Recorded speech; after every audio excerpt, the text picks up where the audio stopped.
Hello साथियों, आज के इस क्लास में हम एक बहुत ही महत्वपूर्ण टॉपिक को पढ़ने वाले हैं, जिसमें हम जानेंगे कि समबाहु त्रिभुज का क्षेत्रफल √3/4 गुणे भुजा स्क्वायर होता है। ऐसा क्यों होता है, आज के इस वीडियो में हम सिद्ध करने वाले हैं। यदि आप सीखना चाहते हैं कैसे होता है तो हमारे चैनल से जरूर जुड़े, हमारे वीडियो पे अंत तक बने रहें।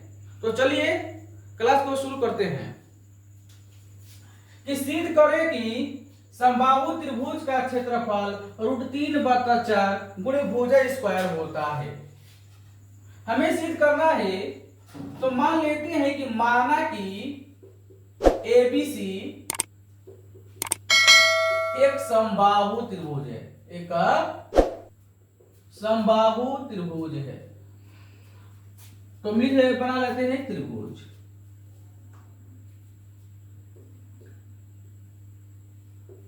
और समबाहु त्रिभुज में प्रत्येक भुजाएं बराबर होती हैं, तो हम इसे मान लेते हैं कि प्रत्येक भुजा ए है। क्या है?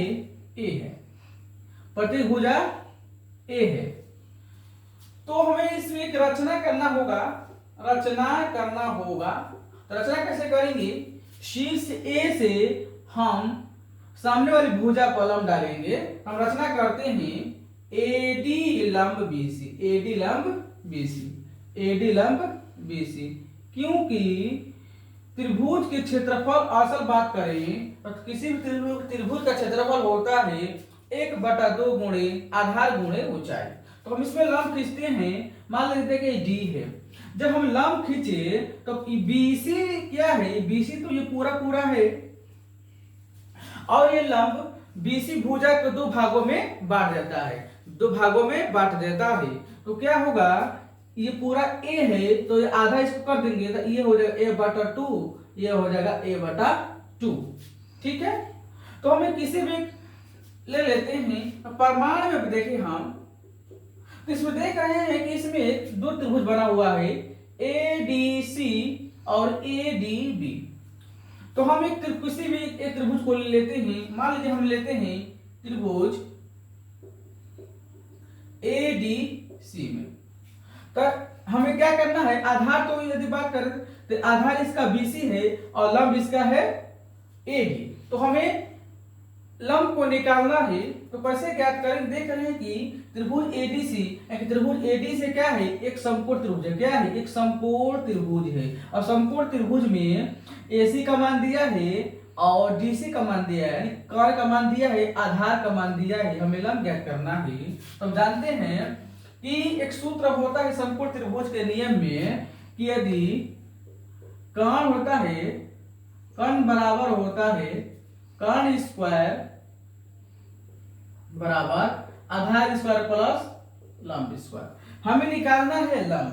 तो लंब इसमें एडी क्या है? एक लंब है। तो हमें लंब को ज्ञात करना है। तो लंब होगा लंब बराबर √, कर्ण का स्क्वायर माइनस आधार का स्क्वायर। तो इसमें हम ये एडी क्या है? लंब है। तो हम क्या करेंगे? एडी बराबर ये कर्ण है। इसमें कर्ण कौन सा है? इसमें कर्ण एसी है, यानी एसी का स्क्वायर माइनस इसमें आधार क्या है? डीसी है, तो डीसी का स्क्वायर। एसी का मान इसमें ए है तो ए स्क्वायर, और डीसी का मान a/2 है। इसमें हम स्क्वायर लगा देते हैं। जब इसको आगे हम सोल्व करेंगे, a का स्क्वायर माइनस a का स्क्वायर इसमें होगा, और दो का इसका भी घात है तो a/4 होगा। इसको क्या करें? इसका एलसीएम होगा 4, इसका एलसीएम होगा, इसका एलसीएम 4 होगा। यह होगा यदि इसका हम बटा जोड़ निकालते हैं ए स्क्वायर माइनस यहाँ 4a स्क्वायर, जिसका बटा जोड़ निकालेंगे 4a स्क्वायर, और ये एक ही है तो इसमें लिख देंगे a स्क्वायर।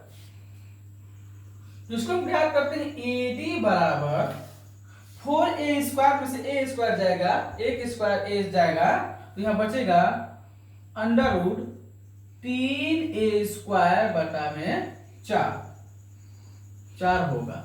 तो हम देख रहे हैं कि √3 तो इसकी स्क्वायर नहीं है तो इस अंदर हो जाएगा, और इसमें जो ए है स्क्वायर में तो एक ए बाहर आएगा, और 4 का जो स्क्वायर होता है 2, यानी कि 4 किसका स्क्वायर है, 2 का स्क्वायर है, तो 2 बाहर आ जाएगा, इसमें सिर्फ यहाँ बचेगा ये।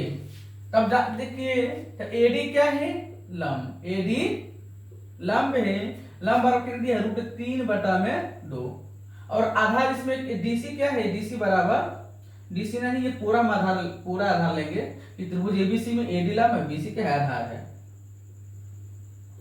बीसी बराबर आधार जो ए है। तो हमें निकालना है समबाहु त्रिभुज का क्षेत्रफल, तो निकालते हैं। इसलिए समबाहु त्रिभुज का क्षेत्रफल बराबर 1/2 इंटू आधार गुणे ऊंचाई, आधार गुणे ऊंचाई या शीर्ष लंब, तो 1/2 गुणा आधार इसका है a, और इसका ऊंचाई है शीर्ष लंब है √3/2a। तो इसमें जब हम बनाते हैं तो होगा,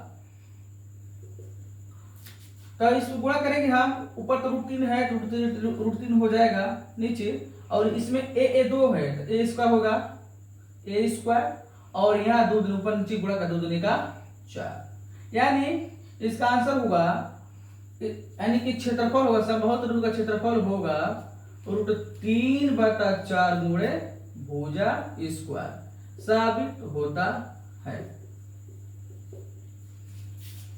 तो साथियों ऐसे ही मैथ के इंपोर्टेंट टॉपिक देखने के लिए हमारे चैनल को जरूर सब्सक्राइब करें, लाइक और शेयर करें।